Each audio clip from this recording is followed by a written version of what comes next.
Now you have watched a movie and you have seen the programmer doing his stuff on the computer, and you're just like, oh my god, I need to learn coding and programming. But you are sitting there and you don't know how you can start your coding and programming journey, or you are sitting there and you don't know which is the first language that you should learn. Now in this episode, I'm going to show you this.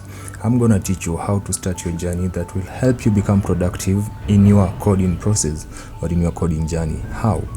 If you start with the wrong language, then you're gonna give up, and if you start with the right language, then you're gonna proceed. So which is the first language that you should learn as a beginner programmer?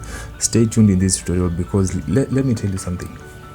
The choice that you will make when it comes to languages, it will either determine, are you gonna be in this thing for the long run, or are you gonna give up and go back to watching your movie and just fascinating about what the programmer is doing. So ladies and gentlemen, welcome to this episode. Now I know maybe you're saying that I should tell you to start with C++ or Rust or Java. No, that is not the case, because I know they're cool languages, they're the best, especially if you are a pro developer in those languages. Then you may be like, oh my god, this is the best language. But all those people start with easier languages. So what language should you start with as a computer programmer or as a computer coder? Now I'm going to tell you this. The best language that you can start with is HTML and CSS. Yeah, get it, HTML and CSS. Some of the people may tell you that, okay, those are not programming languages, but at least they give you an idea about what the coding system looks like. They give you an idea how you can use your IDE. They can give you an idea of how to use your coding editor without you giving up, because they're easy. So they make it fun for you to enjoy coding. Now after you learn that, then you're gonna be planning to move on to the next language, which is JavaScript.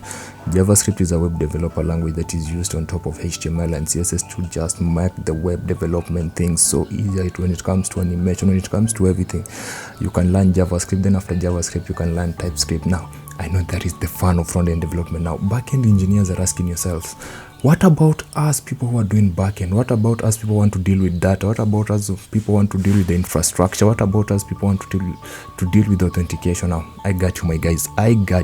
Listen to this. If you want to start backend development, then the best language that you can start with is Python. Now Python is loved around the world, and it is among the most used languages because it is so simple to learn, simple to use, and simple to write their code. So if you want to be a backend engineer and you are looking for a language to start with, then I do tell you, start with Python. Now after learning Python, then you can move on to languages such as Java, C++. Like now C is in another league. There's a difference between C and C++. But if you start with C, but people do say that if you learn C, then you will know how a computer works and how the code works, because C is the mother of most of the languages. So guys, you may be planning to do that, but follow the system.